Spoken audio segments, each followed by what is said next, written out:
If there's anybody in the chat, let me know if you can hear me okay. Let me know if music is too loud. Let me know if you can see screens, etc., etc.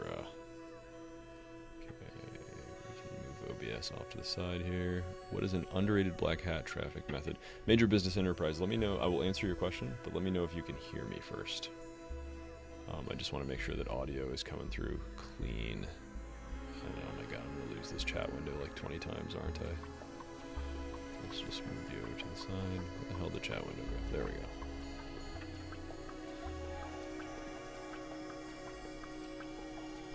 Okay, awesome. Can you guys hear the music? Let me know if music is too loud. Okay, let me fix that then. I think that is screen capture too. Let me know if that's any better. That should be significantly reduced volume. And let me just make sure that this is always open and available. Oop, one sec. All right, dog wants out.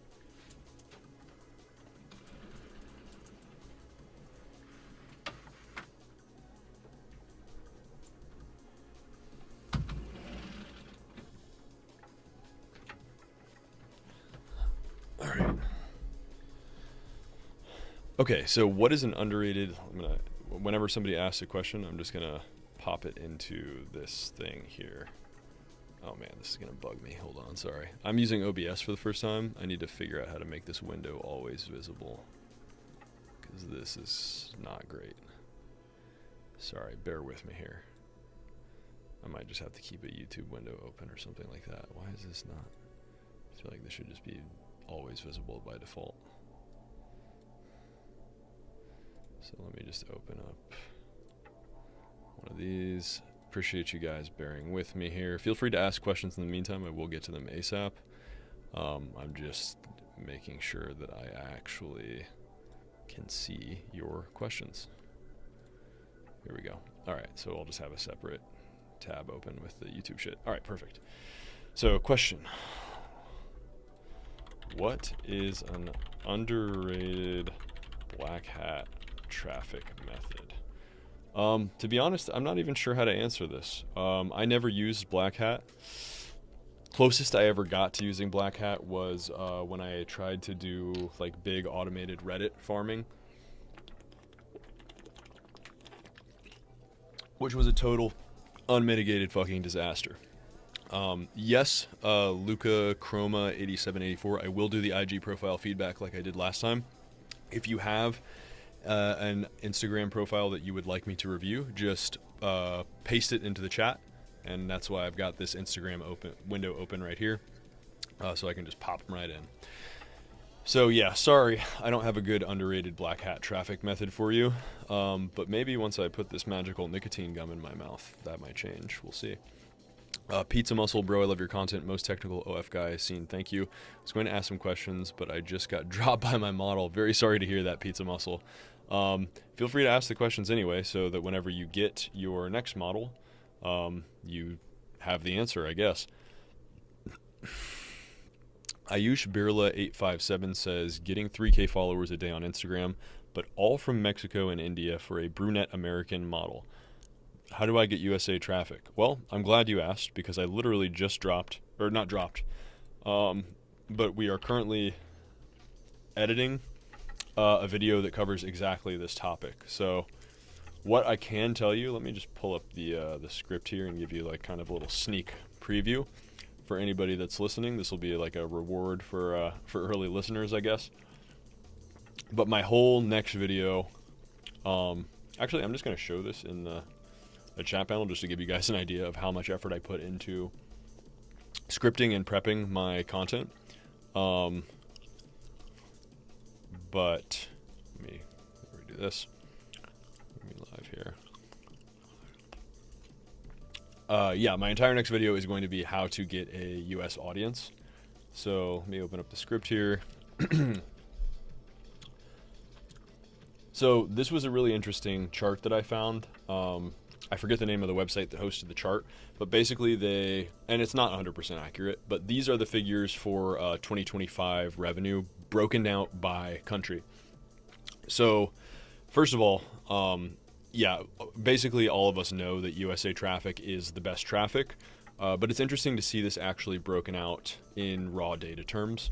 So the U.S. of the roughly I think it's 7.2 billion in revenue that OnlyFans pulled down last year.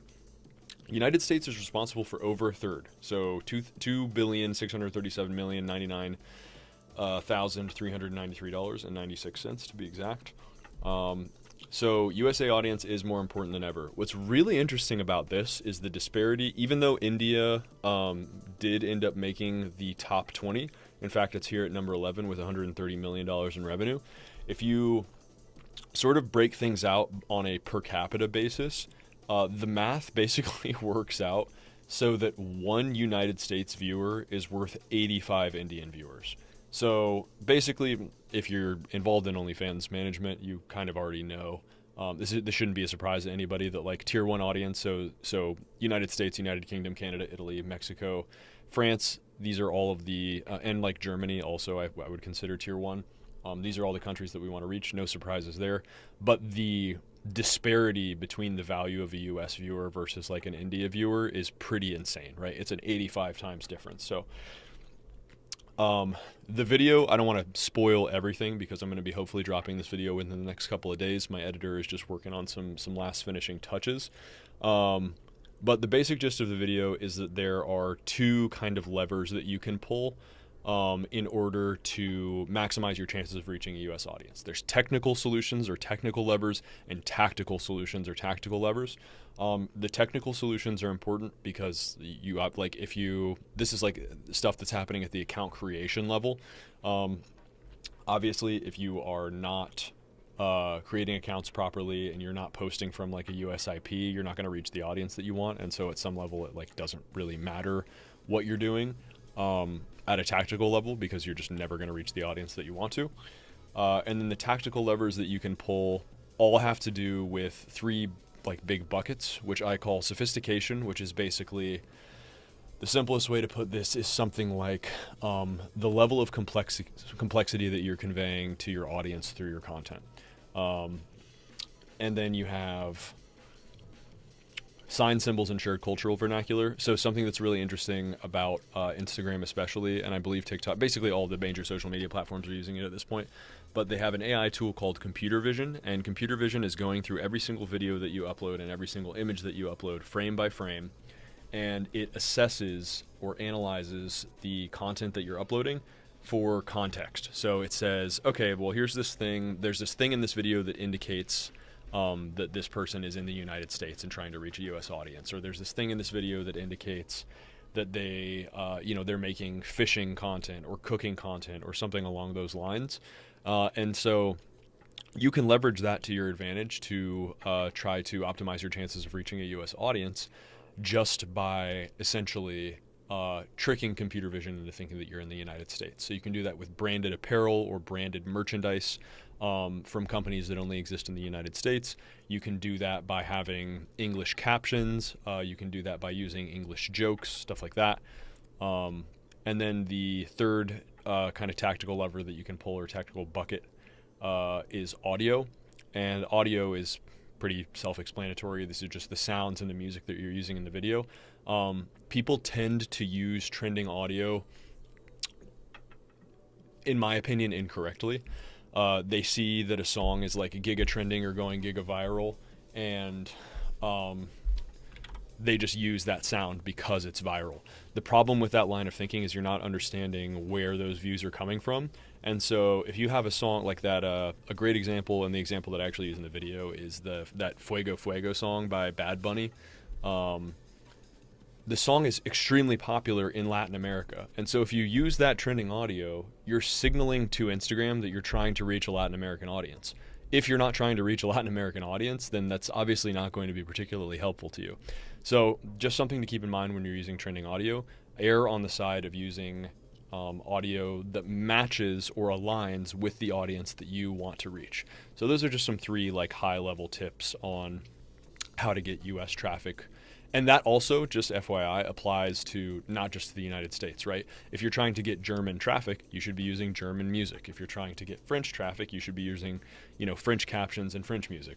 Obviously, pretty self-explanatory. And Ayush Birla 857, does location tagging have any effect? Let me also just type this out really quickly. Send Instagram links in chat for performance review analysis, not analysis. Is there any way to fix that? That's so funny.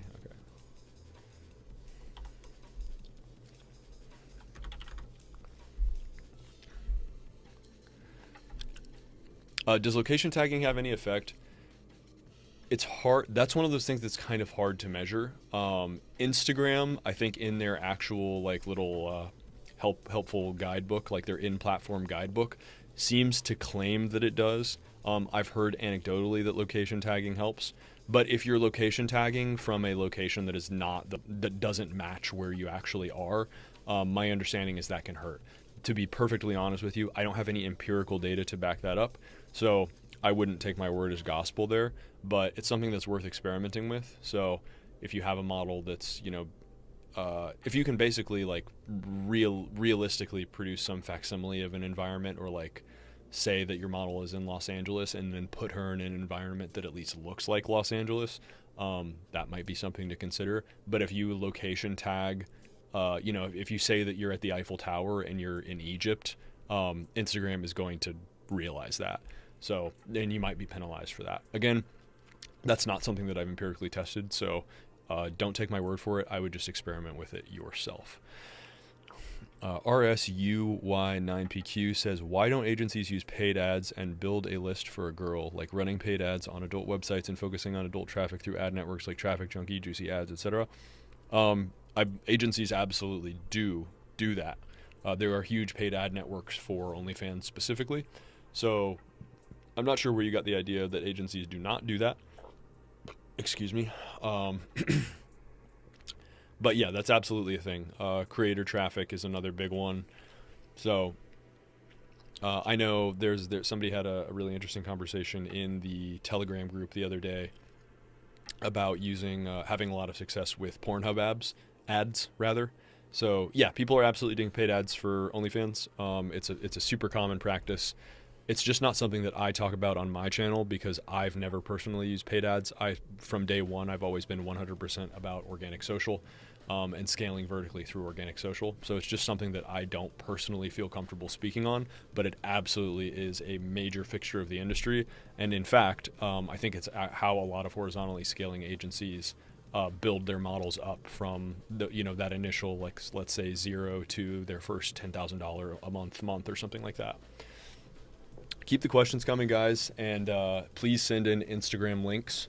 If you have a model that you are not sure how to approach their social media, or you want me to do like a performance review or an analysis of their Instagram page, just put a link to that Instagram page in the chat, and I will do that for you. The stream will officially start in 20 minutes, so this is just kind of a warm-up. I just wanted to make sure that OBS works because this is the first time that I've used this software. Typically, I use Riverside, which is really, really simple and easy, but also not particularly robust, and I had a lot of issues getting music to play, and I like to listen to music while I'm streaming, so yeah. Okay, I guess I just haven't seen it presented much. Thank you for your info. One other question is, it seems that so much of the business is managing the model. Yes. So much of the business is managing the model. I don't think that's a question, but it's a statement that I agree with. Yeah, I think that is one of the, if not the single largest challenge of the industry. And to be perfectly frank, it's one of the reasons that I stepped away from management. I was spending more time than I was comfortable with and more emotional bandwidth than I was comfortable with. Just like keeping, wrangling cats, so to speak, and making sure that models were creating content that they needed to be creating and performing in the way that they needed to be performing. And yeah, that can absolutely get exhausting over time. It's not an easy task. Every single person, the reason that I love consulting now, and the reason that I decided to pivot my business towards consulting is because I get to work with really talented, ambitious, smart young entrepreneurs who are rational and business minded. And when you're dealing with people like that, it's much easier to have very straightforward conversations. It's very easy to approach from a perspective of like, we both have a profit motive. We're both legitimately interested in helping each other out. We want to make each other's lives easier and better. We're all kind of on the same team, even if we're technically competing with each other. The OFM community, I have found, is extremely warm and open.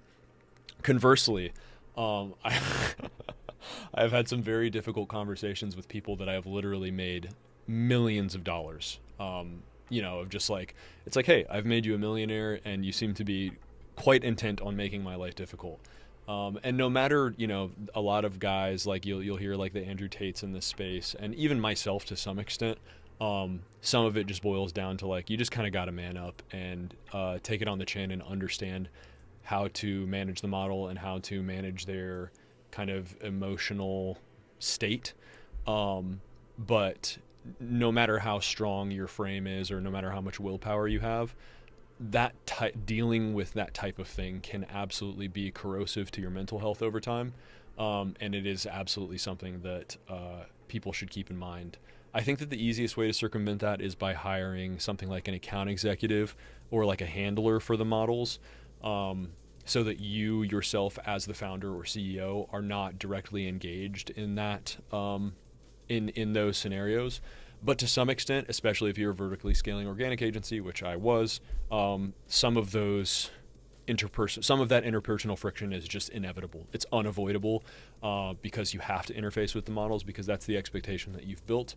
And to some extent, it's impossible to really grow somebody to the scale where they're making millions of dollars a year without deeply understanding and engaging with them as a person and developing that deep interpersonal trust. So yeah, it can be tough for sure. Pizza Muscle says, man, honestly, I'm just hella bad at messaging. I try to look ChatStar, but could not find anything on his chat service. What's it called, or how do I find it? Let me reach out to him really quick. And I think I have his, I don't know how he wanted people to reach out to him. One sec.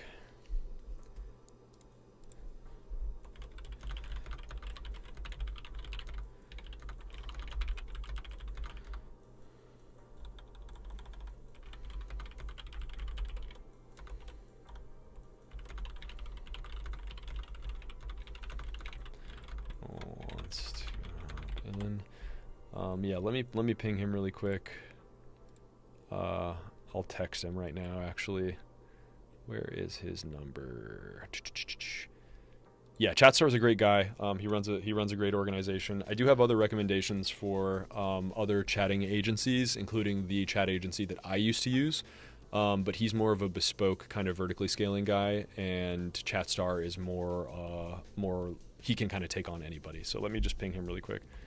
Hey, what's the best way for people who are interested in hiring you to?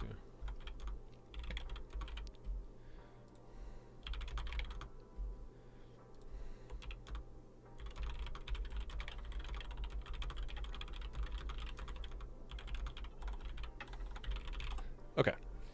As soon as he responds, I will let you know, and I'll probably post that link in my Telegram group. If you're not in the Telegram group already, I'm going to go ahead and put a link in the chat right now. Right now we're really close to reaching 500 members. It's grown a lot faster than I anticipated, honestly. And there's all sorts of great discussion. I do not allow self-promotion in there, so it's not like a spammy bullshit like every other chat. So yeah, get in that Telegram group, join the community. There's people asking questions and having great conversations and just sharing value in there all the time. Ooh, we got a bunch of chats. All right, here we go. If you're just starting out and you obviously, so RST7Q8N says, if you're just starting out and you obviously don't have a brand or anything, which platform do you think is best to do outreach from? Because I heard Reddit and Twitter might be best for now. If you're talking about recruitment outreach, I don't have a great answer for you, unfortunately. I used a very unconventional methodology for recruiting models.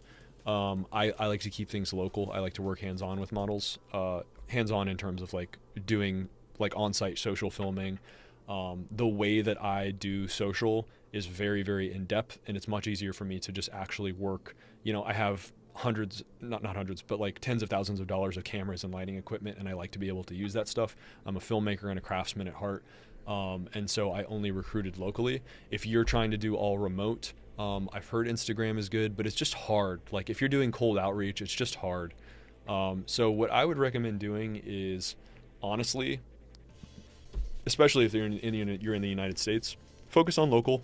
I'm not going to share exactly what I did, not because I'm gatekeeping, but because I legitimately think that even though my recruitment methodology was very successful, it started off relationships with models on like a kind of dangerously unprofessional foot, and I wouldn't recommend it to anybody because it requires a very, very, very deft, skillful, and like it just requires a high degree of social aptitude. That's not me patting myself on the back. It's just a fact. What I would recommend doing though is just start building the personal brand now. Start like providing value where your customers are. So if you're trying to reach models, you should probably be creating short form content on Instagram that demonstrates like, hey, these are the results that I've created for other models. Here's some free value. And if you want to work with me, here's how to reach me, something like that. I can't imagine if I were starting OFM again, I would not want to be doing cold outreach. RS, let's see. I missed your question there. I'm currently a student getting my master's in advertising. I like the OFM model, and your perspective makes the most sense online. I appreciate that. What do you recommend for somebody starting an agency from scratch? Pretty much what I just said. Focus on local, especially if you're a student getting your master's in advertising. There are going to be girls on your college campus that are interested in doing OnlyFans or are already doing OnlyFans. And it's a big pain point. The reason that I think local works really well, a huge pain point for models that are just starting off. They see Camilla Araujo, they see Piper Raquel, they see Ari Kitsia, and they're like, oh my God, these girls are millionaires, and all they have to do is like they think it's easy, right? And then they start the OnlyFans and they do all the nude content, and nobody's watching their social content, nobody's subscribing to their page, they're making no money, and they've basically just torched their reputation for no reason. And so when you have, that's like a pretty acute pain point. So if you can identify those people on your college campus, and you can reach out to them, whether that's personally, whether that's like via email, whatever, don't be creepy, but if you know that somebody's doing OnlyFans, approach them professionally and say like, hey, I think I can help you out. Here's some pain points that I think you might be having. You're probably not making a ton of subscriber revenue. You probably don't know anything about chatting. You probably don't know anything about marketing. You probably thought this whole thing was going to be way easier than it actually is. I can make it as easy as you think it is. Let me do the work. You create the content and I'll sort of guide you through that. I think that that's a really great, really compelling offer. And then the fact that you're also able to work with them in person and they're not just alone in this endeavor, which can be scary and intimidating, is a big deal. Headphones in, audio is only playing from the left side. Unfortunately, I do not know how to fix that. Let me see if I can fix that. Maybe it's like on mono or something, or macOS screen capture 2, properties. Yeah, I don't know how to fix that. Sorry. I'm super new to OBS. I'm super new to streaming. Obviously, like recorded long form content is kind of my thing. This is only the 4th stream I've ever done. So if there's audio problems, I apologize. You guys can let me know if the music is like too distracting or annoying or whatever. I can just turn it down. I can turn it off completely. I just like to have a little bit of background noise, but I can just keep it on my end if it's a pain in the ass. So let me know what you guys want. All right. What's the best way to get a creator? Okay, so yeah, lots of questions about recruitment. I'm going to try to do a video or like a podcast with somebody who's a recruitment specialist.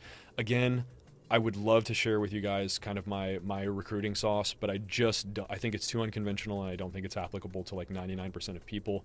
I just wouldn't recommend it to most people. Not gatekeeping, just the God's honest.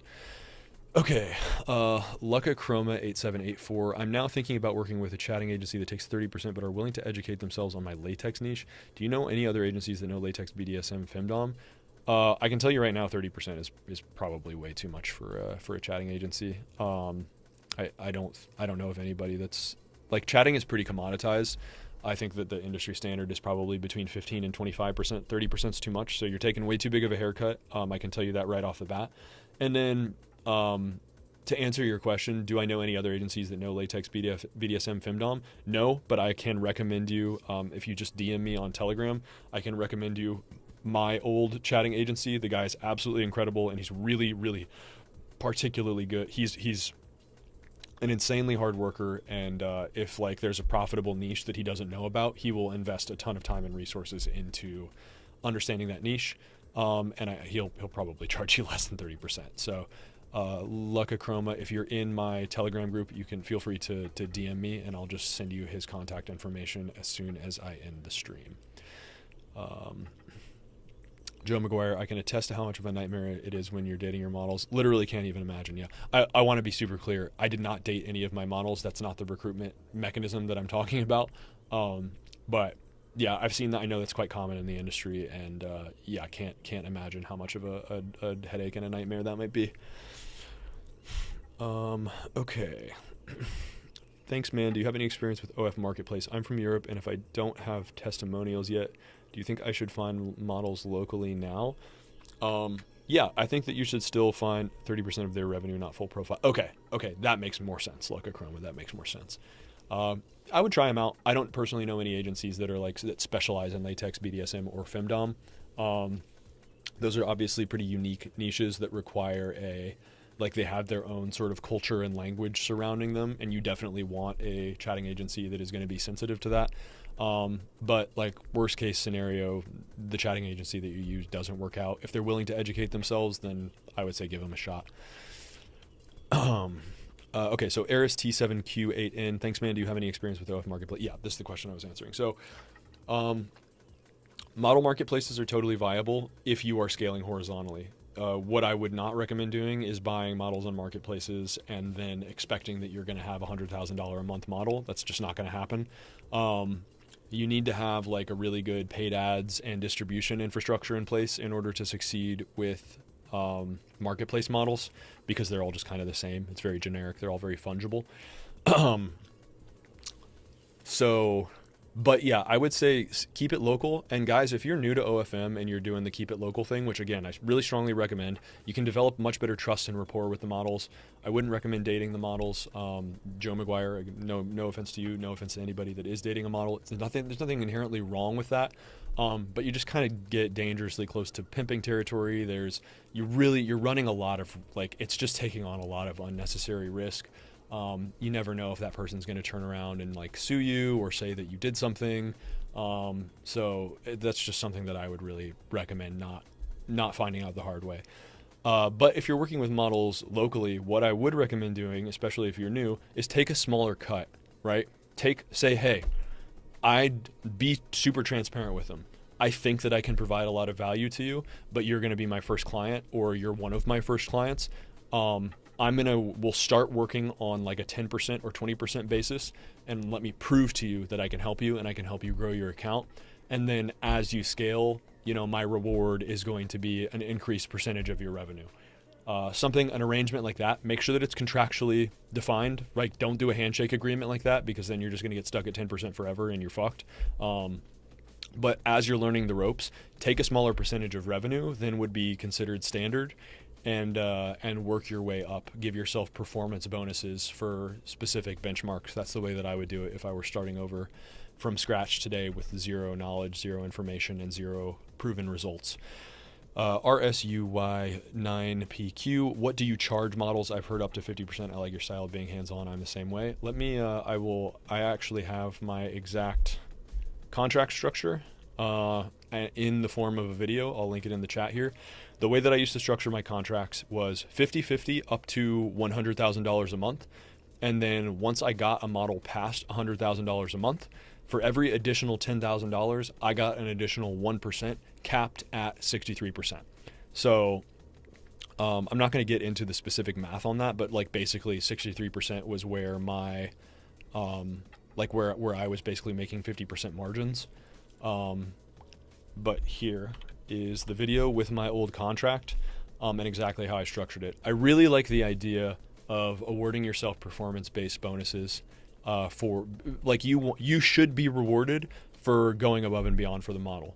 In my case, I took models who were making, when they started with me, they were making $2,000 a month, and by the time we parted ways, they were making in excess of $300,000 a month. I made people millionaires. So the reward for making you a millionaire is 63% of your net revenue. And I think that that's perfectly fair. Not everybody's going to be in that position. Not everybody is going to have that sort of negotiating leverage. It's going to be circumstantially dependent on the relationship that you have with the models and how much value you're actually providing and the level of service that you're providing. I felt comfortable taking 63% because I was doing literally everything. I'm working with the models like on site, shooting content with them for 20, 30 hours a week, doing all ideation, all script writing, all filming, all editing, all posting, all of the back end, all of the chatting. So like as full service as you can possibly get. So I felt very comfortable commanding that price. The price that you charge is going to be predicated on the level of service that you provide and then the types of services that you provide. But yeah, I think that, for me, 63% was my number that made sense for me.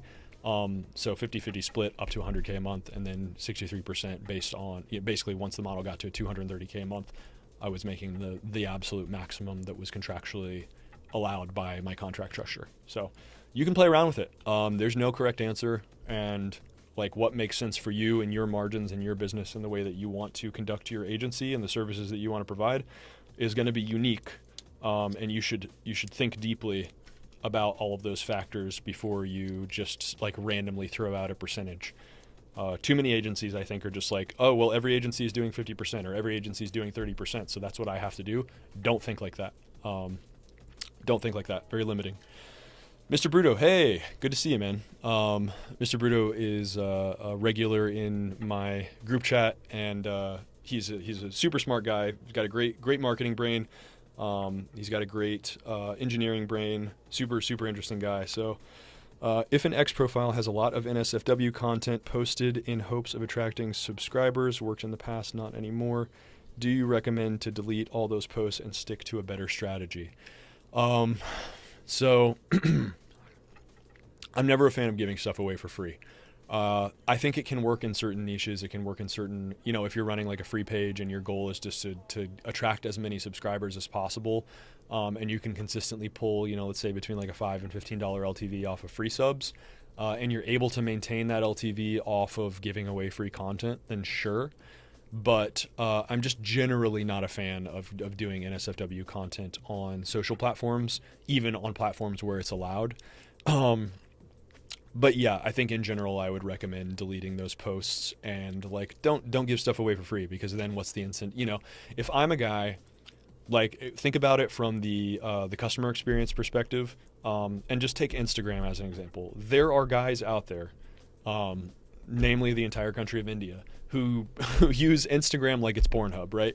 And if you're producing content where the customer can achieve the gratification that they're looking for, the sexual gratification that they are looking for, purely through your social content, they have zero incentive to click, to pay, to do what you want them to do, which is purchase your content. So generally not a fan of NSFW content for free. So yeah, I would recommend deleting those posts, and especially on X, a more like robust text-based strategy. X is a text-based platform. If you get good at posting, if you're naturally a good writer, which Mr. Ruto, I think that you're uniquely well equipped to communicate ideas and like share information about the industry. I think that you can communicate in a way that is interesting to people that doesn't necessarily require you to like give away free porn of yourself. So consider that. How large did your team get? Most solid content agencies tend to be bloated with staff, and plus you were also doing back end, basically running the business, and the model is the star like WME. Not 100% sure let me look up what WME. Talent agency, duh.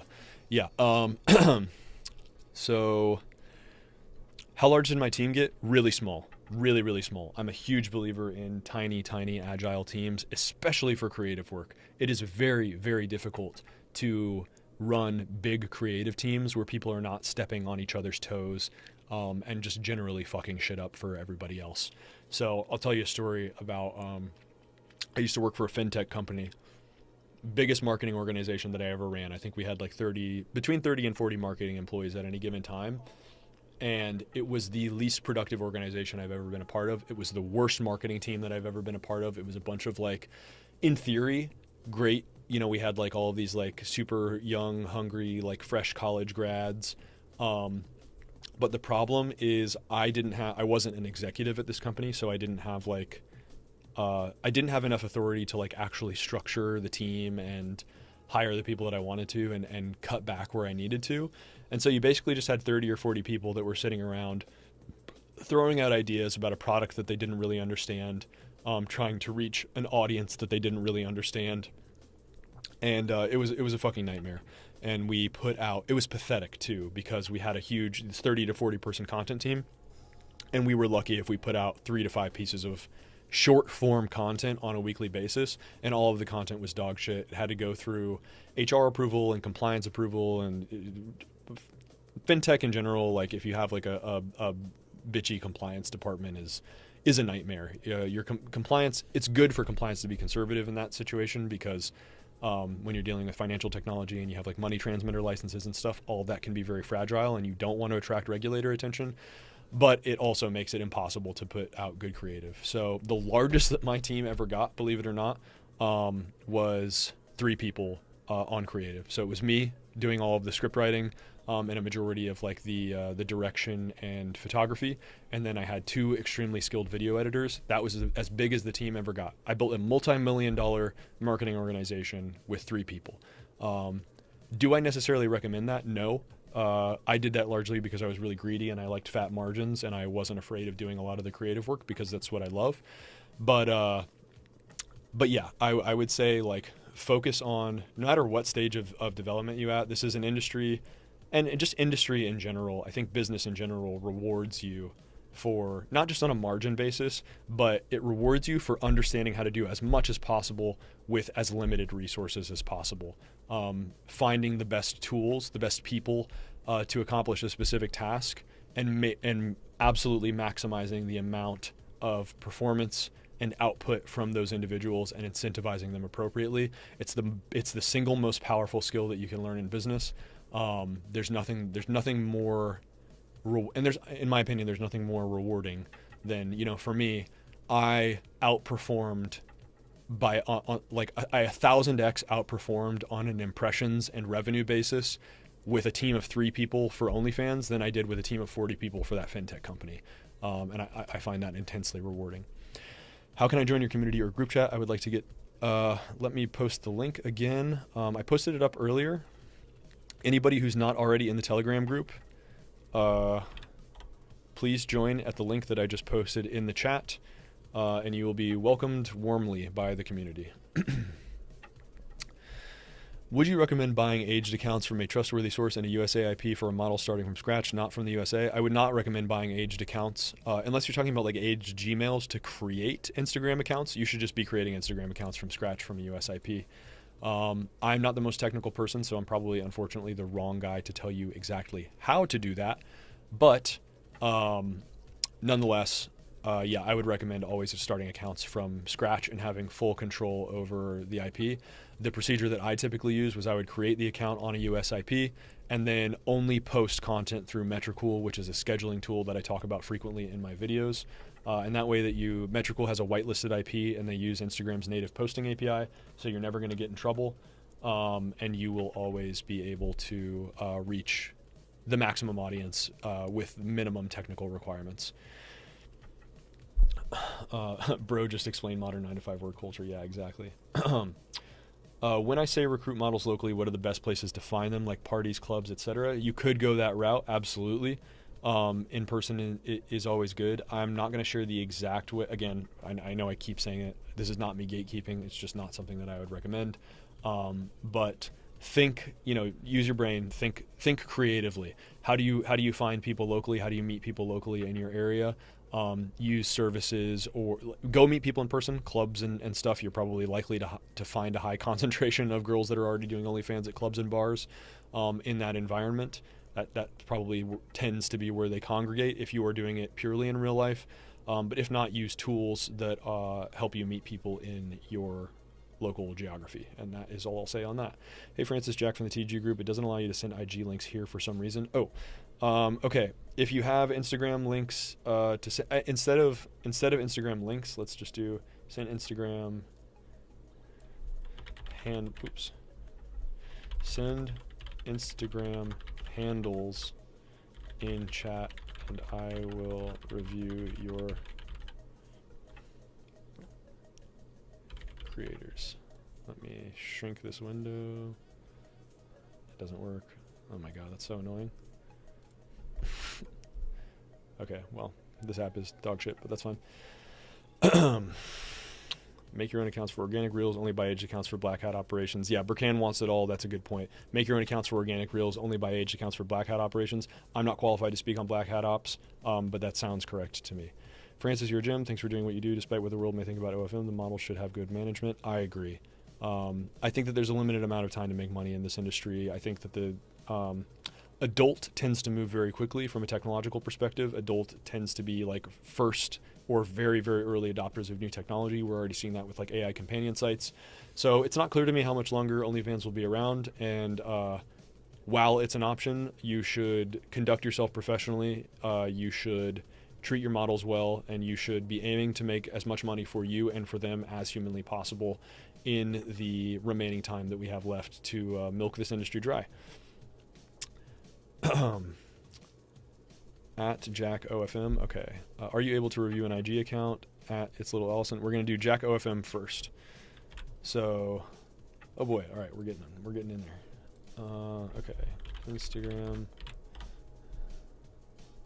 Nope. How do I do this? Let's just do that.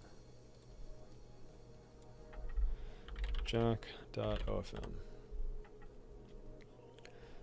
All right, so it looks like we're going to review a couple reels here. I'm just going to review like 2 or 3 reels from each of these creators. Let me pause the music here. Let me know if you guys can hear audio from this page and if it's too loud. Transactional. Can you guys hear this okay? List of exactly what they do. It just feels like a business page. The thing that you need to know is most subscribers aren't trying to buy content. Subscribers want personality and something that feels real. So your bio should not look like a services page or a business page. The purpose is to build enough intrigue so that the person actually subscribes. Let me know if you guys can hear the actual audio from this Instagram reel. I'll start reviewing this as soon as I get confirmation that you guys can actually hear this content, because I don't want to just play content that nobody can hear on the page. Let me know. Okay, we can hear. Let me just turn it up ever so slightly. There we go. All right, so we're going to review a couple of, it looks like this is, oh yeah, this is a guy from the Telegram group. He just started doing some personal brand development. So let's take a look. By the way, thank you for submitting yourself here. It takes some balls to, I know there's only what, like 20 people, 17 people in the chat right now, but opening yourself up to criticism is not a small task. So profile setup. The mistake that I see over and over again with creators is making their OnlyFans bio seem just way too transactional. Bullet points, list of exactly okay, I like this content. This is simple, this is actionable, this is something that like every OnlyFans creator is dealing with. I like the background. Minor nitpick here, I would turn down your key light. You're a little too shiny. You want some, I think this will just generally look better if you're casting some more dramatic shadow on this side of your face. This is the cinematographer and me talking, like this is not a real, like super serious criticism. The editing's good. Something that I would recommend, keep in mind that like all of the principles that apply to normal entertaining short form content also apply to educational content. There's a reason that I do my best to make my educational content as entertaining and engaging as possible, and that's because ultimately we live in a social media environment where like no matter how good your messaging is and no matter how valuable your messaging is or the information that you're sharing is, if people don't find it interesting, if you're not presenting it in an entertaining way, people aren't going to listen to you. So that being said, the content, the actual meat of what you're talking about is good. The pacing is good. What I would recommend doing is, if you can, set up like a B cam so that you can do kind of like cuts back and forth. So every couple of seconds you're getting like a different camera angle. So I like this dead on center one. Captions are good. Caption placement is fine. I would maybe move them slightly down more towards your chest, like in between your chest and your microphone, so it's not just on your neck or like goatee area. But these are just minor nitpicks visually. But visual engagement is important, especially since you are trying to reach models with this. You want to create, you want to create content that the models are actually going to watch. So I'm liking what I see so far. Let's pick another one here. How to use IG to Instagram is by far the strongest and most reliable platform when it comes to growing OnlyFans revenue, and the way it works is actually pretty simple. You have to post consistently. Quick note here, make sure you have captions on every single one of your posts. Again, I like the background, I like the light. The front lighting is a little bit much. Try to do like set up your key light a little bit more off to the side so that this shadow side of your face is a little bit more dramatic. Again, minor nitpicks, just visual stuff. The content is good, but you're going to want captions because that's going to help you ensure that like you get keyword searchability and like SEO that's embedded in the video. Yeah, at a high volume. This is so important.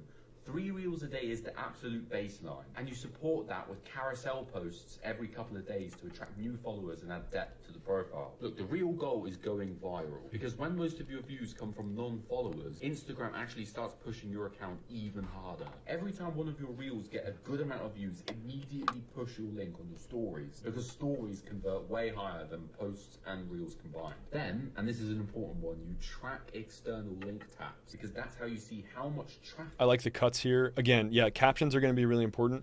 My issue here, the content's great, your delivery is awesome, your pacing is awesome, you're like energetic, you seem knowledgeable, like you're speaking with authority. So all of these are like check. You're doing a great job there. Just figure out what you can do to make the content a little bit more visually engaging. Because ultimately, like the quick cuts are good. You need captions here, And that's how you print but cash. always be striving to make content that is more visually interesting. I like this one. Funnels. I mean, this is the last one I'm going to huge. review. If your funnel is overcomplicated, you are just absolutely killing your conversions. With your bio link, you want one clear action. Get the viewer to go where you want them to go. Usually OnlyFans, not things like Amazon wish lists or your YouTube channel or any other social media. Yeah, I really like this. Publicity drives. Those are specifically problems that you would only see from an independent creator who like who's still kind of living in the past or like doesn't understand the OnlyFans as a monetization vector. So confusing like, oh, there's like wish lists and Throne and like Patreon and whatever. This is great advice for independent creators. So I think that you're very likely to reach your target, your intended audience, which is obviously going to be independent creators that you're looking to recruit. So yeah, I'm liking this stuff a lot so far. Jack, keep it up. It's going to be slow. I will tell you right now, it's going to be slow growing because you're trying to reach a niche of a niche of a niche. There is probably not a ton of like demand for this content, but keep it up, see where it takes you. And embrace the grind. It took me forever to get to even like 1,000 subscribers on YouTube. So yeah, just embrace the grind and keep it up. This content is really good. Just strive to keep making it more visually interesting. I like your background. I like your framing. Work on your lighting a little bit. I can recommend some once the stream's over. I'll recommend some YouTube videos for like basic lighting. But yeah, great stuff, man. All right, I would still binge watch if your videos were just screenshot Google Docs. I appreciate that, man. Thank you. Okay, awesome. Yeah, server management. Yeah, best of luck, man. I hope this stuff works out for you. I'm now going to review a creator page. I got to remove this little thing. Sorry, it's going to take me a second to do these just because the YouTube chat will not allow us to. Okay. It's little Allison. We've got 401,000 followers. Kind of funny, boba enthusiast. Let's watch your. Oh no. Wait, what happened to sort feed? Okay, hold on. I gotta re-download a Chrome extension really quick. Item is inactive. Enable. What the hell? I don't know why this happened. I might have to do something really quickly. Okay. No, I don't want. I'm not. Yeah, I have the pro version, I promise. Let me just do something really quickly. I need to re-enable this Chrome extension. Yeah.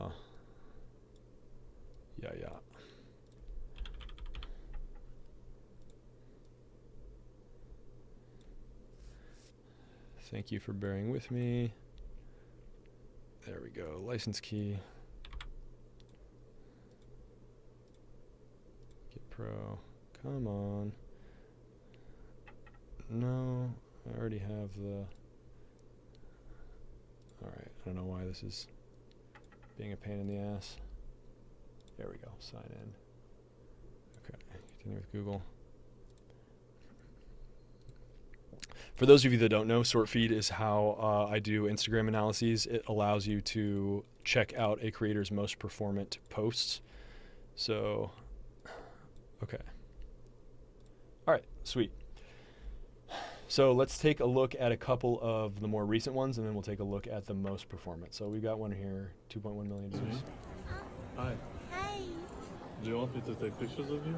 Me? Mm-hmm. Okay.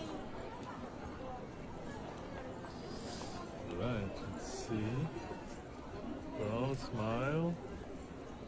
Nice. Wanna check? Ah, looks cute.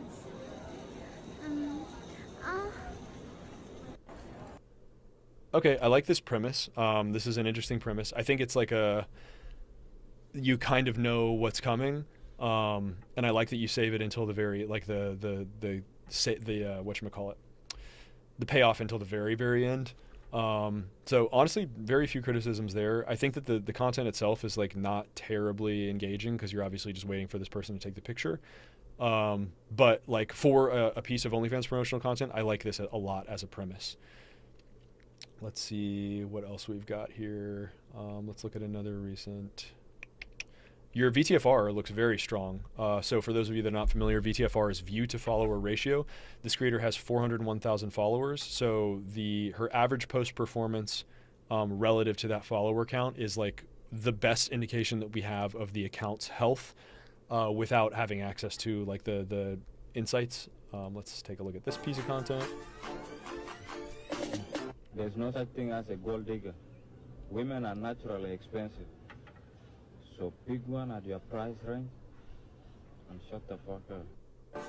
Okay, that's not bad. I want to see some more that's like focused on the creator herself. She's very attractive. She's obviously got a great personality. She's good on camera. Can you help me pick it up? Good girl. Oh, cute.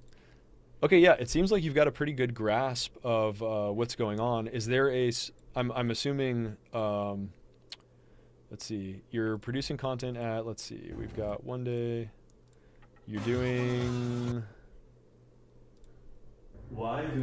looks like 2 or 3 reels a day, which is a great cadence. So honestly, not a ton of notes here. This creator seems to be doing really well. Let's look at her most performant, oh, come on.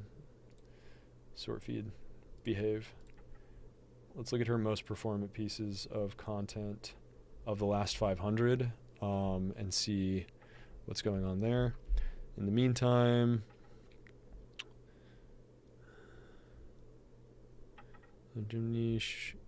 okay. Unknown specimen, yes, I can recommend chatting agencies. Just hit me up on Telegram and I will be able to give you some recommendations. So what do we got here? This is her most performant piece of content of all time. So it looks like we've got like kind of a bar chance encounter type thing. Honestly surprised that this did as well as it did, but it's got all of the composite, I guess, elements. You're doing the front lighting. It looks like you've got some sort of, I'm curious what key light you're using, if you're just using like a flashlight or like a handheld ring light or something. It looks like a ring light just based on the eye reflection. But yeah, really not a ton of notes here. It looks like you're doing a great job with the content. It looks like it's performing very well. You've got a phenomenal creator here. I would imagine that this is somebody who, as long as they're dedicated and they've got the work ethic, this is a person that has the capacity to go very far.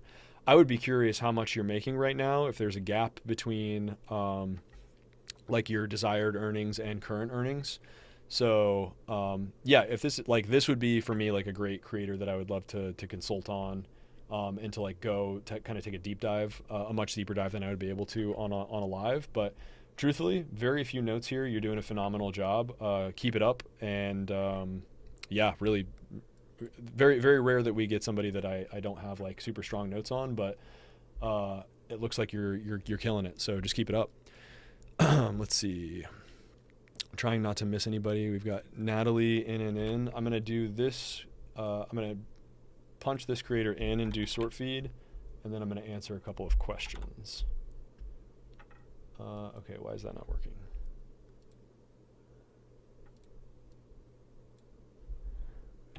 Natalie, oh.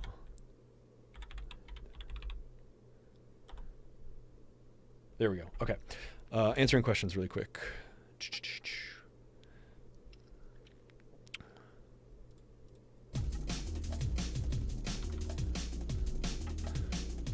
Can you speak on how difficult it was managing the ego of the model once you took her from 2K to 100K plus? Honestly, it wasn't an ego issue. It was more of just a like neurosis, just general, you know, people just get a little crazy, especially if they've never made that kind of money before. It can really screw with your sense of self, with your identity, with like, it really wasn't an ego issue. It was more of just, I think to some extent there was like a belief that she had like, hard to say, honestly. I would say ego was not the issue there. It was more just like general neurosis and like I'm not going to say craziness because that's not polite, but something like that. What are your thoughts on the gym niche? Do you have any tips you could share? I like the gym niche a lot. I think it's, even though it's one of the more saturated niches, it's a niche for which there is also a substantial amount of demand because there's a lot of guys that like going to the gym. It's like the most basic kind of self-improvement vector that most guys choose. So I would say gym niche is great. If you're making gym content, do your best. Like there's so much untapped potential in that niche. There's gym humor, there's like daily fitness challenges, there's rest and recovery protocols. You can be the type of creator that's like, you know, there's powerlifting, there's bodybuilding, there's infinite sub-disciplines within the fitness niche. So don't think of fitness as a niche, think of it as a category, and then think, what does my creator do, or what does my creator enjoy about fitness, and how can I really tap into that specific audience? That would be my advice. Can you recommend new chatting agencies? Thank you. I wonder if you have any further advice for working with Asian creators. Nothing specific. There's obviously like the white male, Asian female kind of fetish that's very popular right now. As a pornographic category. So maybe explore that a little bit. But I mean, an Asian creator is, I don't really have any like ethnicity specific advice. It's something that I'd really have to dig into on like an individual basis. It's such a broad question that it's kind of difficult to answer. I think we need a new metric for VTFR taking the traffic quality into account as well. I agree. VTFR is just the best that we can do without having access to insights. Like obviously if I'm looking at a random person's Instagram, I don't have any idea who this person is. VTFR is the best that we can do to assess their social performance, but that doesn't tell us anything about conversions. It doesn't tell us anything about audience quality. I don't know their demographics. You know, somebody could be performing on like a 2.5x VTFR, which would be absolutely fucking insane. But if it's all Indians, then that doesn't really mean anything, but we don't have access to that information. So, okay. On to Natalie in. So it looks like we've got kind of a like a cosplay-ish creator. Oh, this is probably the latex fetish question guy from earlier. So let's see. I'm just gonna pick a random pin post here. To the neck, but now I'm trophied up. I'm saying like bing, bop, boom, boom, boom, bop, bam.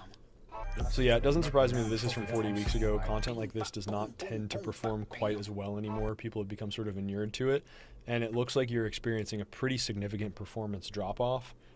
In general, I would say that like if you've been at something for almost a year and you've only got 50K followers, there's probably something wrong there. This is a very attractive young lady. I don't see any reason, unless the content itself is the problem, that you would not be performing better on a followers basis.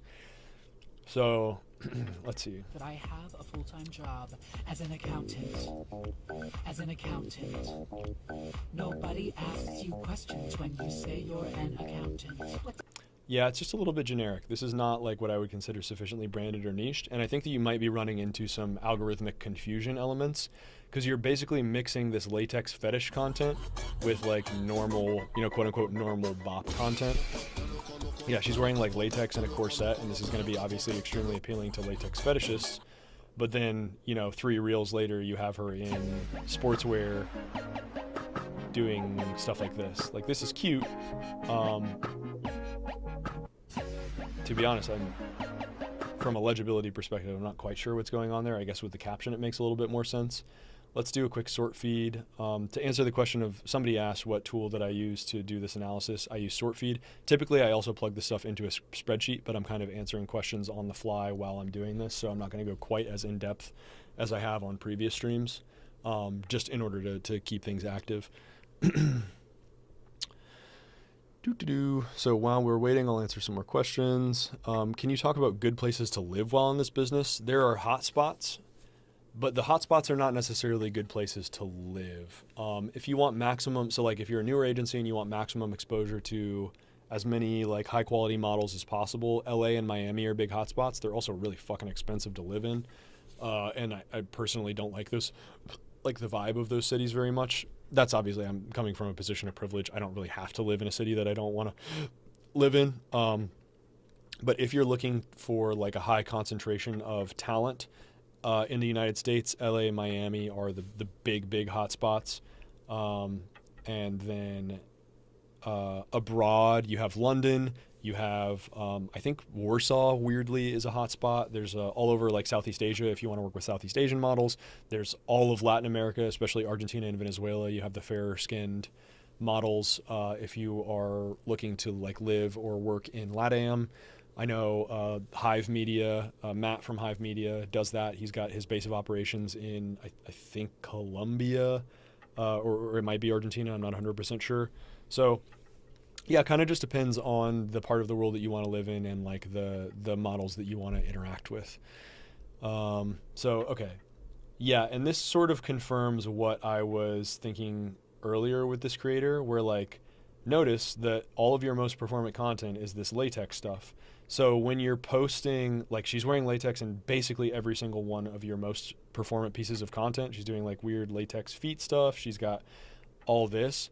So what you've done, it seems to me, as though you have confused the algorithm. You've delivered a decent amount of success with this latex fetish content, and then in more recently, you have confused the algorithm with more like normal girl bop content. You need to lean way harder back into the latex stuff. That's this model's niche. That's the audience that you should be trying to attract. You should not be targeting a super broad audience with this model, even though she's attractive. Like let's say generically or what's the word that I'm looking for? Conventionally attractive, because latex is your specialty. It's her specialty. It's what she is like producing. It's what's working for you. So lean way harder into that, and figure out how you can make entertaining, engaging content related to this latex niche. And I think that you will probably see a dramatic increase in performance in very short order. Let's see. Ava Lane, we'll do this one next.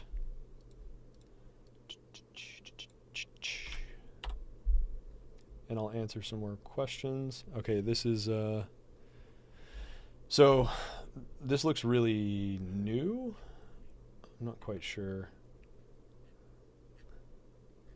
So I'm gonna guess this is like a Latin American salary model, and you're doing a bunch of text over B-roll. I'd be willing to put money on her not speaking in any of these, but maybe I'm wrong. Let's see.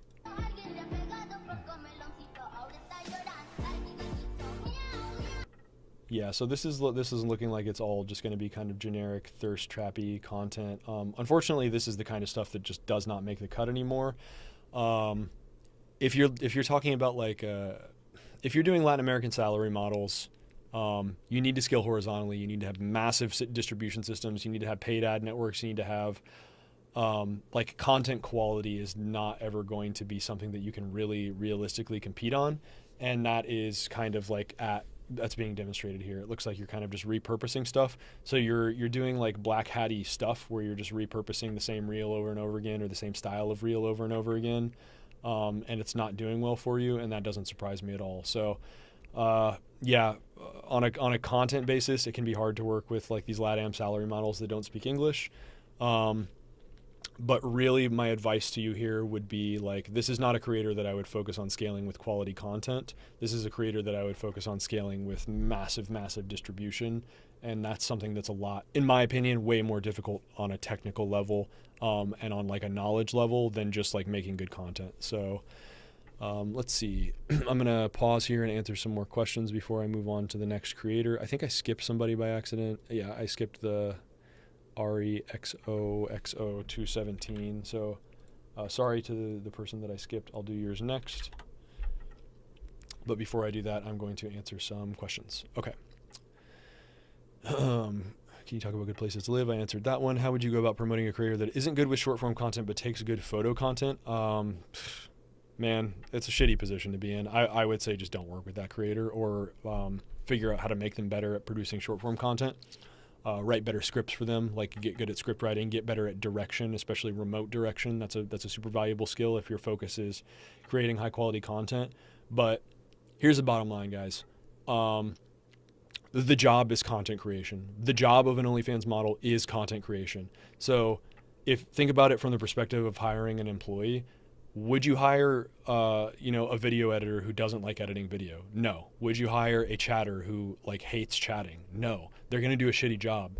So, but for some reason people forget that when they're recruiting. They're like that doesn't occur to them.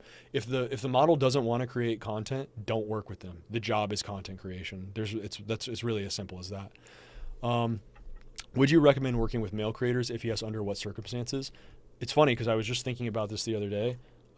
I wouldn't recommend for or against. I've never personally worked with male creators, but I think that on some level they're probably much easier to communicate with, and they're probably much more willing to like work very hard and like not necessarily comply with instruction, but like if you give them directionally useful information, they're probably going to run with it a little bit more than a female model might. That's my intuition. But I don't have a great answer for you. There's no reason not to work with male creators. If you have the opportunity to do so, try it out. They can certainly be extremely successful.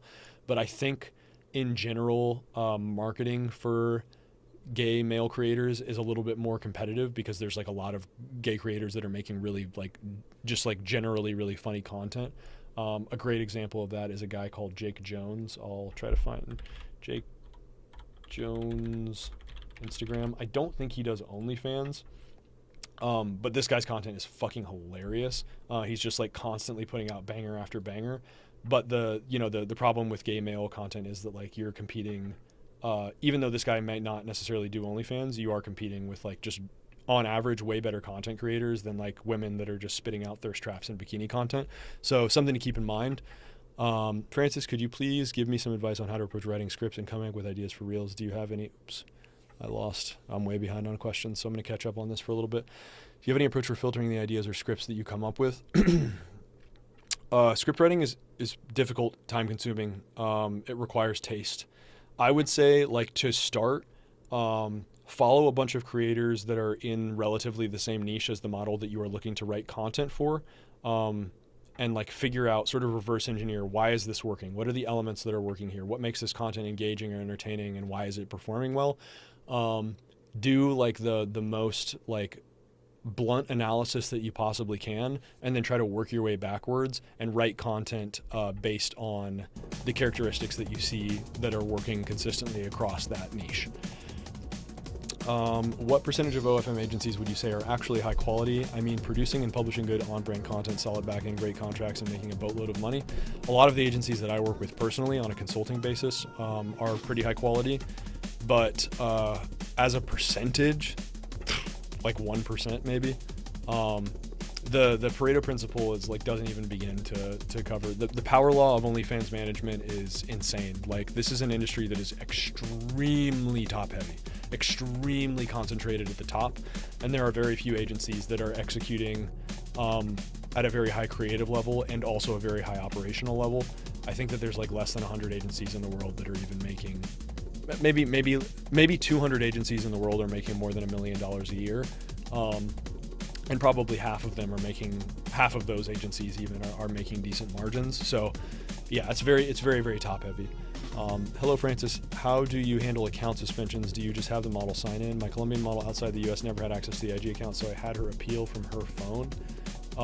Generally, I have access to all of my models' Instagram accounts. They do not have access to their Instagram accounts, so I just sign in and deal with the suspension. Typically, I'll just delete the offending content. Yeah, hopefully that answers your question. We are also based in Slovenia. Do you have any recommendations on how to run IG with USA Sounds and USA Network without the account getting suspended? Yes, I do. I am dropping a video on precisely that topic later this week. So I'm not going to answer that question right now just because it's you can kind of get into the weeds on that. But yeah. Let's see. Yeah, man, she doesn't speak English, so in general, it's mandatory to speak good English, right? It's mandatory to speak good English if you are intending to scale vertically. Not necessarily good English, like you can make part of the model's brand that she's learning to speak English and trying to connect with the US audience or something like that. Yeah, I wouldn't say it's mandatory, but a language barrier creates a lot of friction there. These lessons are extremely impactful. Do you often do Instagram reviews over long periods of time like this? The knowledge is phenomenal because you're showing how to analyze an account. I appreciate that. Do I often do Instagram reviews over long periods of time like this? Typically, outside of live streaming, this is something that I only do for my consulting clients. So this is like a very surface level, like compared to the level of research and analysis that I do for my consulting clients. Like for instance, I just got back from, I was in South Africa for 2 weeks in Cape Town on working with a consulting client. They flew my creative team out there to work with them for a couple of weeks and shoot a bunch of content for a model and kind of build a brand for that model from the ground up. The amount of preparation, I did months of preparatory work for that. I wrote like full-length YouTube scripts and Instagram like reel scripts. We plotted out every single day. Like I do a ton of preparation. This level of analysis compared to what I typically do is extremely surface level. Preparation is super important, and like the better that you get at analysis, like I'm able to do this kind of extemporaneously and make these value judgments really quickly just because I've done this with hundreds and hundreds of accounts. Can you explain how one would learn to scale with massive distribution? I would listen to the podcast that I did with Hive Media. We're going to be doing another one really soon where he kind of explains a lot of his systems in greater depth. I'm the wrong guy to ask about distro. I'm all about craft and like high quality content and like the filmmaking-ish side of the business and like really high quality creative. I am not the distro guy, so I can't answer that question. I hope this live will stay on your YouTube so you can watch it again. This is valuable. Yeah. As soon as this live wraps up, it will, if you go, to my YouTube channel and you just click on the live tab, you can watch this live stream and then the other 3 live streams that I've done. This is something that I'm trying to do ideally like once a week to sort of supplement my long form video content. I have a ton of stuff in the works. So my goal is still to put out like 1 live stream and 1 original piece of content or podcast every week. But I'm working on an OnlyFans documentary. I have consulting clients that I have obligations to. I've got personal life stuff. But yeah, to answer your question, yes, this live will stay on the YouTube. You just need to go to the live tab. Music is a tad too loud. I will fix that. Thank you for the heads up. Move that down. Okay.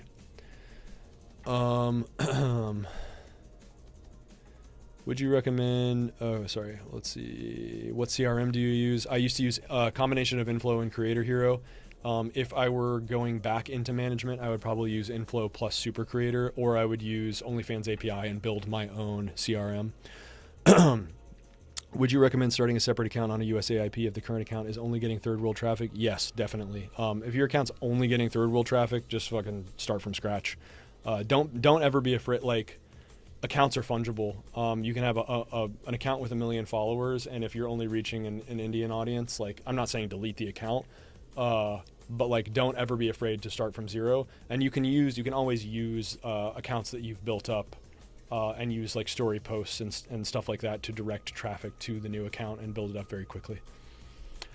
From ChatGPT, over 87% of creators earn less than $15,000 a year. I think the number is actually probably lower than that. If you think about OnlyFans top, I think like if you're making $10,000 a month on OnlyFans, I think you're in like the top 5%. So I think it's more like 95% of creators are earning Oh, less than 15,000 a year. Sorry, I misread that. That sounds accurate. Yes.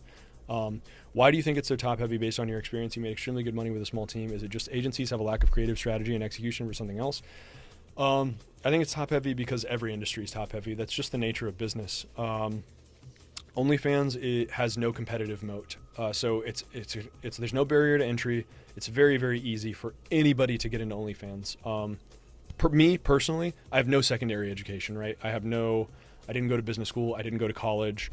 And so I was fortunate enough to be successful in some other business endeavors, and I have like a industrial engineering and operations background, and a marketing background. But like realistically, like even the guys that are killing it, if you look at the guys like TDM is a great example.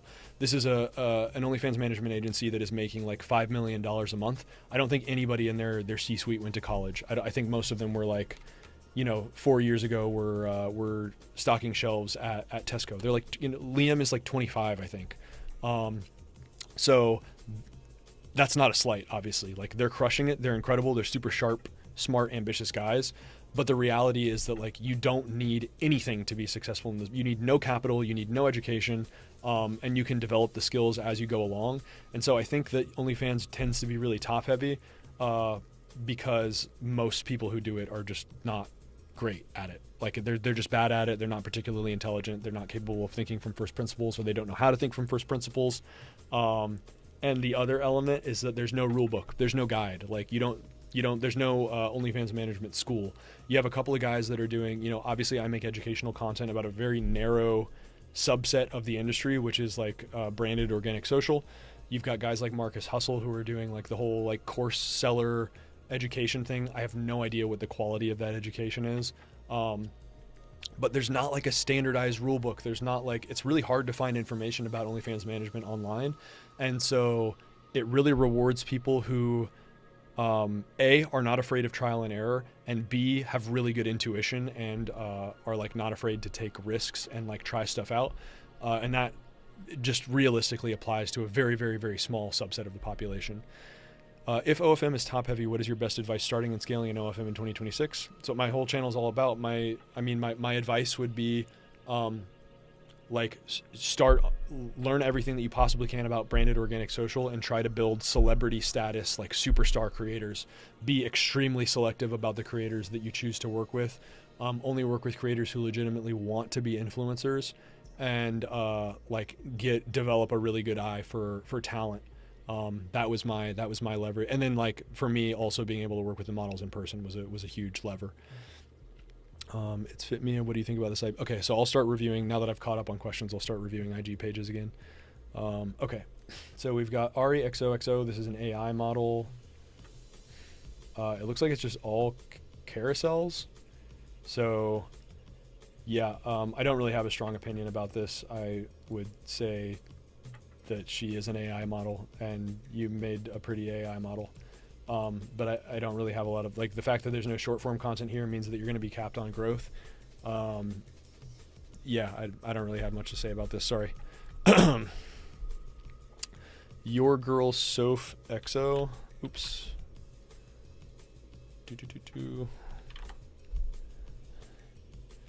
Okay, so we've got, looks like kind of a younger e-girly type vibe here.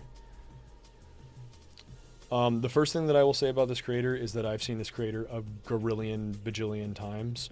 So physically, like visually, there's not a lot of differentiation that's happening here. And it looks like, just glancing at this, I can basically guess like what every single one of these pieces of content is going to be, which is just text over B-roll. She's not going to be talking. Let's see. Yeah, visually appealing text over B-roll. Like from my perspective, and I'm not throwing shade at you. I don't know if you're the person that suggested this or asked me to review this as an independent creator or an agency. You're just going to have to do better. Like I've seen every single one of these pieces of content before, and if I've seen it, that means that the people, your target audience, has seen it 10,000 more times than I have, because they're sitting here like, I don't even have Instagram on my phone. So like these people are just scrolling, and they've seen this gooner shit a million times. It's not 2019 anymore. You really have to step it up. This model is going to have to talk. This model is going to have to develop a brand and a personality outside of I am conventionally attractive goth-y girl doing text over B-roll content. This is going to be some sort of trending audio thing. Like, yeah, I've seen this piece of content a million times. No, it's no good. It's no good, man. You are going to have to do better. I apologize, but you are just going to have to do better. I will recommend that you watching my videos, and the more you watching my videos, the more you understanding how to do better content, and then you will do better content, and it will be good. Let's see. I had one more. It's Fit Mia. Let's do this one.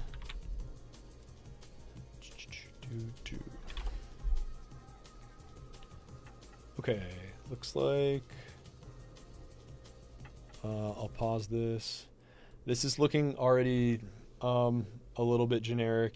I don't like so this is the Wasian. Like, I was born in this year, I'm 4'10", 108 pounds, like the stats thing. Again, this is all content that I've seen a million times. It looks like you've got a decent filming setup. Let's see here. Oh, this is an AI creator. Okay. Right, I'm assuming this is an AI creator because the background is like the same, and her face, either AI or face tuned, I would imagine. But yeah, the text, you guys know my position on this. Text over B-roll content is just like not where you want to be. Everyone's doing this. Everyone's been doing this for 4 years straight. Your audience has seen this a million times, and I think that is being reflected in, like, the average performance of this account is not as low as I would think, honestly. But yeah, it's just really generic text over B-roll content. Again, guys, the fitness niche is huge. You have so many options. And like, when you corral yourself into this text over B-roll stuff, it's just like you're just wasting. I'd be willing to bet a substantial amount of money that like your audience demographics are fucked, that you have like 70% India or something like that. Like no tier ones. And the reason for that is like, there's nothing about this that a native English speaker would watch. There's nothing about this content that is entertaining or engaging in any meaningful way. And like, I think audiences are just tired of this stuff. Again, the performance is not as bad as I would expect for as generic as the content is. But I'd be curious to know what like the revenue, like the actual performance stats on the OnlyFans side is, what your conversions look like. I'm going to guess this is actually, I'm not going to click the OnlyFans link on the live stream. You almost got me there. But yeah, very, very generic content. I would level up your game, man. Like the fitness niche is huge. I'm 99% sure this is an AI creator, but if somehow they're not, and you have access to this entire like open gym space, this bitch should be doing fucking backflips. You should, have her be doing like handstands and whatever she can do that's like interesting or engaging, something athletic, doing like a fitness challenge, engaging with the camera in a more meaningful way, talking to the audience, something along those lines. Yeah.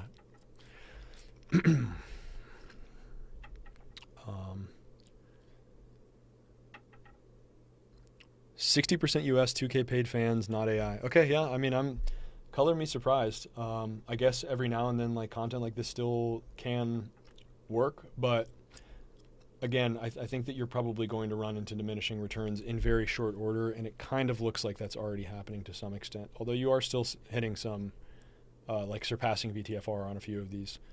But like, if you were a consulting client, I would do a total revamp of this creator for sure.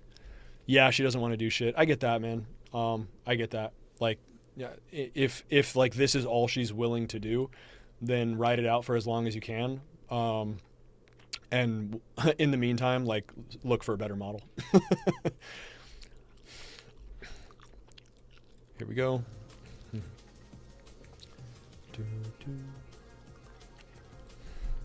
I will go back to answering questions in just a moment. So from my limited perspective, OFM is SMM with a managed backend. It seems to be a merging of marketing and management. It operates like a talent agency. I would say that's generally a correct assessment, especially for vertically scaling agencies. For horizontal, it's a little bit different, but from a first principles standpoint, I'm thinking, what is an OFM agency actually trying to accomplish? I would say the same as WMA, but for adult. Yeah, I think that's directionally correct. There's some nuance there. It's a young industry, so it's like difficult to answer these questions in absolute terms, because there's many different ways to skin the cat that is OFM. Sever Management, what is your opinion on OFM mentorship programs and coaching? I have a call booked with someone, but second guessing it after what you just said earlier. I don't have a strong opinion. I've never used any of those.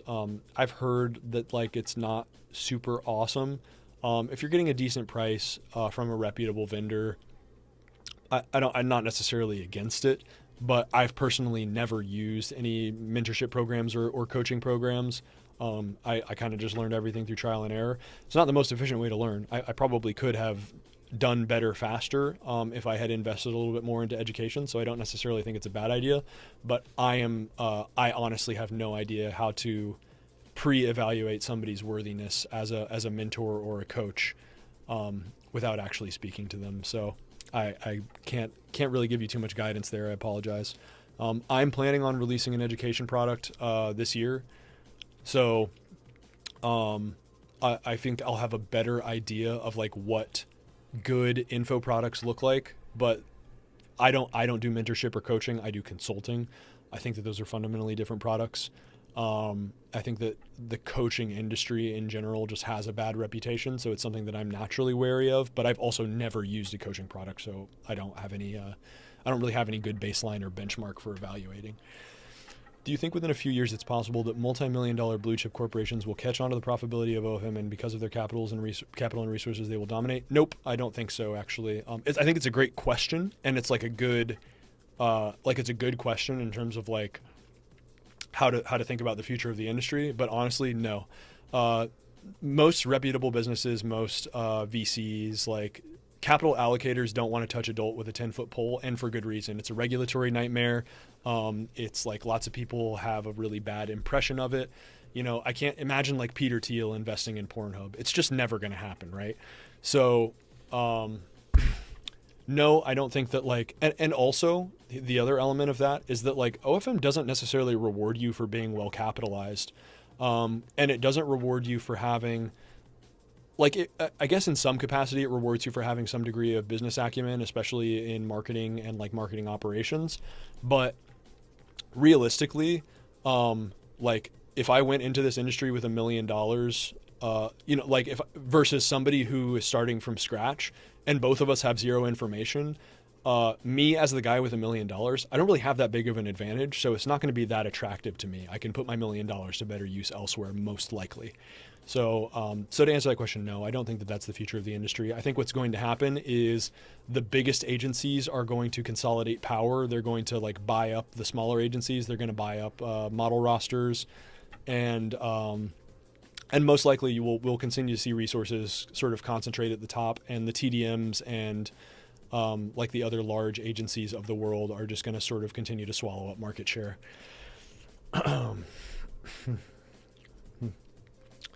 When starting from scratch on a new account, can we post stuff again from the old account? Yes, you can. You can repurpose stuff from previous accounts. There's no real reason not to. Be judicious about it. Like, don't repost every single thing because you're probably going to run into some sort of like spoofing. Like Instagram is generally pretty good at detecting repeated content, but they won't punish you for it unless you're egregious about it. At least that's been my experience. It could be the case that that's changed in recent months, but up until like September of last year, to the best of my knowledge, like that's totally okay to do. How do you even sign big creators like that? I prefer to sign, if I were managing / when I was managing, I signed creators that were making absolutely nothing and were just sort of at the beginning of their OnlyFans journey, or had been doing it for a couple of months and had like mixed results, but had a lot of promise or potential. And then I built them up to $1 million creators. I never signed a big creator. And in my opinion, I think that like most agencies, unless you are a TDM or another comparably like a top 100 OFM agency, signing a big creator might not even be that good for you, because generally speaking, it means that you're going to be able to, you're going to have less leverage. You're not going to be able to command a high rev share. Like if Camila Araujo approached you as an agency owner tomorrow and was like, hey, for some reason I want to work with you, like you're not doing 50-50. I can tell you that right now. So yeah, I don't really know. I think that like, generally speaking, if you have a big creator that's like signing to an agency, it's because they're leaving another agency because that for whatever reason, whether they weren't able to negotiate a favorable rev share agreement, or the agency mistreated them in some way, or they perceived that the agency mistreated them in some way. Usually agencies that are picking up big creators are picking them up from other agencies. How come is this industry so young and still dying? I've never seen this duality before in other industries. I don't necessarily think OnlyFans is dying. Growth is certainly slowing substantially, but that is the nature of the adult industry. Ayush Birla 857. The reality is that adult moves very quickly. Again, I think I said this earlier in the stream, but adult tends to be very early adopters of new technology, and that means that it moves really fast. I think a great... Personally, one of my favorite interviews that I ever did was with, let me find it really quick, Andy Woolmer. This guy is a 26-year veteran of the adult industry. He started one of the, excuse me, I've got the Ziccups, the Zen hiccups. Ayush Birla, if you're interested in the real answer to that question, watch the video that I just posted in the chat. This is a podcast that I did with Andy Woolmer. Again, he's a 26-year veteran of adult. He started one of the first online adult DVD stores in Europe. He was doing like adult film licensing. Like, he's old school. He's an OG, and he has seen just about every single like major wave and bubble in the adult industry. And so I think he's probably the best source of insight on why adult works that way, why it's, so young and quote unquote still dying. So watch that interview front to back. It's an amazing interview. Andy's a really funny, super smart guy. Love talking to him. Extremely knowledgeable. OG. Yeah, great dude. Listen to that interview. I do like your style, though. At heart, I am an advertiser. It seems that you are focused on crafting high art, cinematography, script writing, production, etc. You treat your content like a top studio. Yeah, I appreciate that. That's my objective. I've been obsessed with filmmaking since I was very, very young. And so for me, OFM was like an opportunity for me to hone those skills in a commercial capacity and like make money while I am learning how to make great content. And now I get to leverage those skills in a way that I think is much more enjoyable for me personally. What do you think are some of the most interesting niches to explore in 26? Any thoughts on the new TikTok update? I'm not familiar with the new TikTok update. I have not been following TikTok as much recently. If you have like a link or something that you can post in the chat, that's kind of like a top line overview. Otherwise, I'll probably just take a look at it after the stream. Don't know the answer to that question. What do I think some of the most interesting niches to explore in 26? I don't really think in terms of like what are interesting niches to explore in a given year or at a given time period. The answer to the question, what are some of the most interesting niches to explore in 26, are what are the niches that your model is interested in exploring? What is the content that they are interested in creating? And then how can you kind of tap into that and use it to make a great content? But I wouldn't think in terms of like, oh, this is an underexplored niche and I should force my model into it. When you think about niching, it should come from the model. I'm going to answer 2 more questions and then I'm going to end the stream because it's been I've been streaming for like an hour and 20 minutes, and I'm still really jet lagged. I just got back from South Africa a couple days ago, and I woke up at 3:30 a.m. this morning, so I'm getting a little bit beat here. Okay, what do I think about Reddit? I personally am not a huge fan of Reddit, but I did do a really great, one second, I will link it in the chat. Where's my Reddit interview? I did a really great podcast with a Reddit specialist named Sammy. And if you are interested in learning more about Reddit, I would check that out here. How hard is it to get to the point where you have 5 models making $200K a month each? Extremely hard, extremely difficult. It requires that you have a very high degree of discernment as far as talent identification.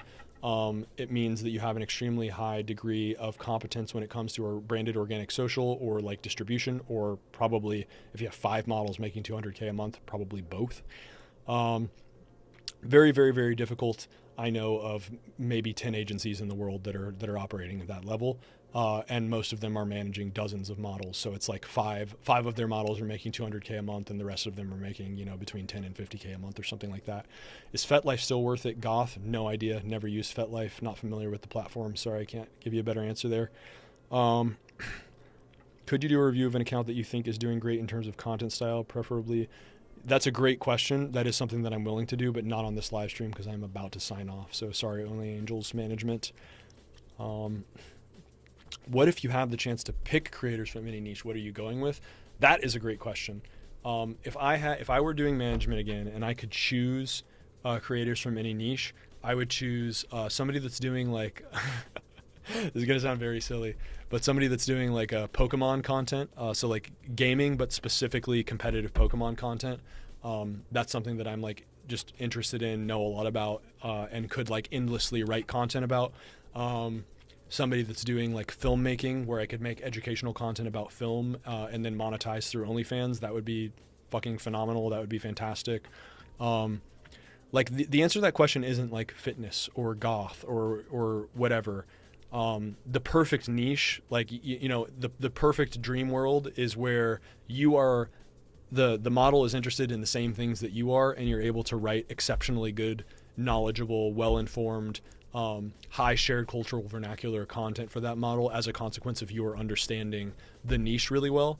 And failing that, like if you pick up a model that has a really interesting, unique interest, that's the niche, right? That's the best situation that you can possibly be in. Even if it's not something that you understand very well, it gives you an opportunity to absolutely dominate a niche.